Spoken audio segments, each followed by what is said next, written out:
Welcome back, scholars, to another impactful, amazing, and melanated episode of Black Study Snacks. My name is Devon Travell, creator of Black Wall Street, the board game, and today we are going to go over 5 things you should know about the wealthiest man who ever lived, Mansa Musa. Let's get into it. So, during this video, you are going to learn about how Mansa Musa inherited the Kingdom of Mali, what's so special about Sudanese horses, his net worth or estimated net worth, how he may or may not have inspired the Black Panther, and how he urbanized the Malayan Empire. All right, are you ready?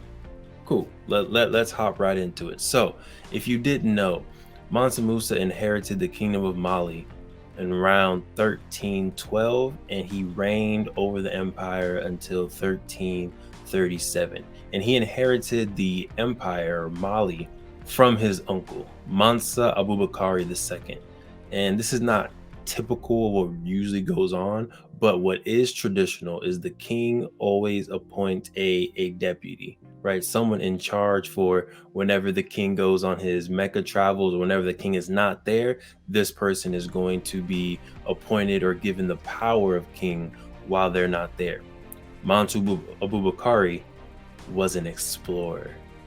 It was his dream to explore the Atlantic, and he sent many ships, thousands of people, gold, animals, and agriculture into the sea, some of which never to be found again. And it's, according to legend, right, they found a river in the middle of the Atlantic Ocean that took hold of their ships, and some say that they ended up in South America.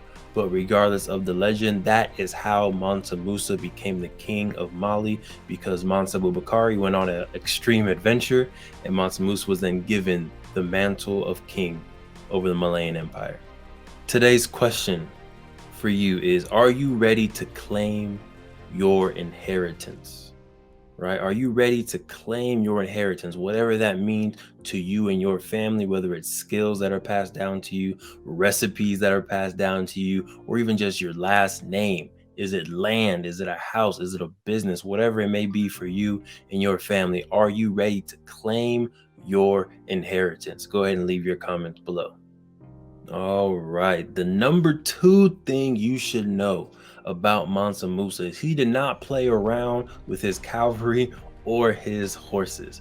Mansa Musa equipped his personal armed guards with the best and the fastest horses in the land. And whenever a Sudanese horse would come on the market, he would make sure to purchase it and only give it to his people.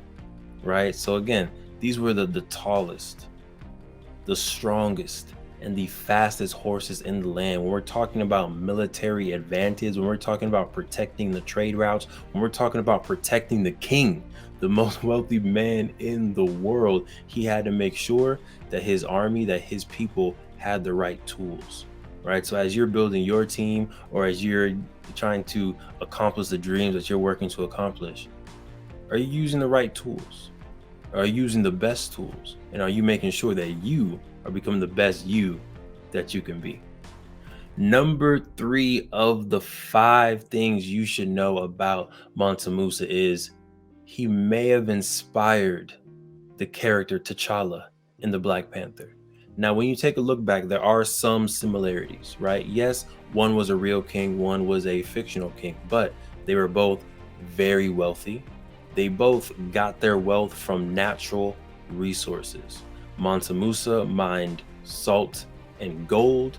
T'Challa, or the Black Panther, mined vibranium, which then fed into the entire kingdom of Wakanda, right? So both of them were able to get rich and use their natural resources to build wealth.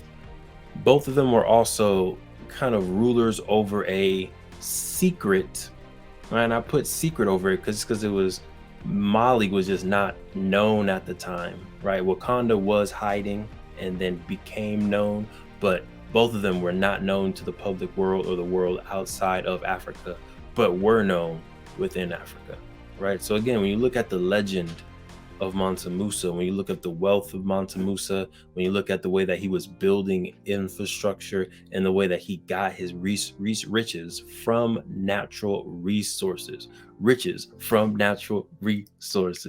there are some similarities between him and the Black Panther.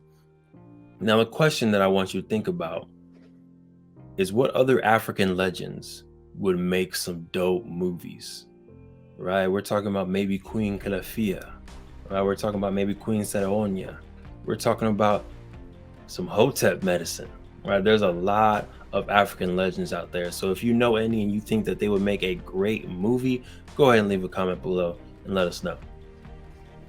Number 4 of things that you need to know about Mansa Musa was he was largely responsible for urbanizing the empire of Mali. Right? So before Mansa Musa, Mali had a rich history, but under his leadership, Mali was able to expand and develop. Mansa Musa prioritized keeping the trade routes safe. In his mind, if the trade routes were safe, if the traders and merchants were able to move their gold, their camels, their salt, and all the other beautiful natural resources and art, then they were able to pour riches into Mali, but also trade natural resources from Mali. And his hypothesis was correct, right? By keeping the trade routes safe, he was able to bring more international trade into Mali. He was also able to build mosques, build schools, and that development of Mali really made it the educational center of Africa during that time. So the question for this section is going to be, what structures or institutions can you build that will outlive you or continue to put forth the values that you believe in? Right? Schools are a great way. Churches are a great way. Nonprofits, businesses, technology, all of these things are institutions and structures that can live on past you and continue to put in the effort and the values into the world, right? The energy that you want to put into the world way past you are gone. So take a second, think about it. All right, and powerful number 5, and stick around, we're going to give you a bonus, but powerful number 5, the one that I think most of us know, is Mansa Musa's empire had a net worth of over $400 billion, still making him to this day the wealthiest man to ever live. So Mansa Musa's empire was fueled by gold, salt, iron, real estate development, skilled workers, and so much more that all fed into the king's wealth as the owner of the empire. While it is impossible for us to really get an accurate representation of how much he was worth because of all the art, the cloth, the real estate at that time, it's hard to determine how much these mosques and these schools that he built were really worth today's economy, right? But according to mostly the gold that he had, we are saying that he's estimated around $400 billion. And if you stuck around this long, of course, we're going to give you a bonus. But if you want to learn more Black studies, if you want to learn more about Mansa Musa, if you want to learn about Tulsa's Black Wall Street, if you want to learn about Black innovators throughout our time, you can enroll in our Black Studies Snacks membership today for just $1, or you can join our Play Black Wall Street Academy focusing on entrepreneurship and financial literacy also today for just $1. Click the link below in the description. You'll be able to start your amazing membership today. But of course, as promised, I want to give you a bonus. And the bonus is the Malayan kings may have started to colonize in America before Columbus ever even got to America, right?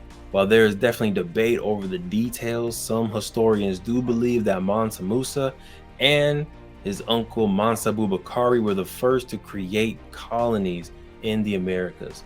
Africa's presence is definitely solidified in the area. When we look at the pyramids that were built in that time, when we look at the sculptures and the statues of the Olmecs, it's clear that there is an African presence in South America specifically, but there's not too much evidence to actually confirm it. So what do you think? Do you think King Mansa Bubakari made it all the way to South America and started building a new Africa or a new kingdom in South America? Leave your comments below and let me know what you think. Appreciate you for tuning in to another installment of Black Studies Snacks. And of course, make sure you keep on snacking. Peace.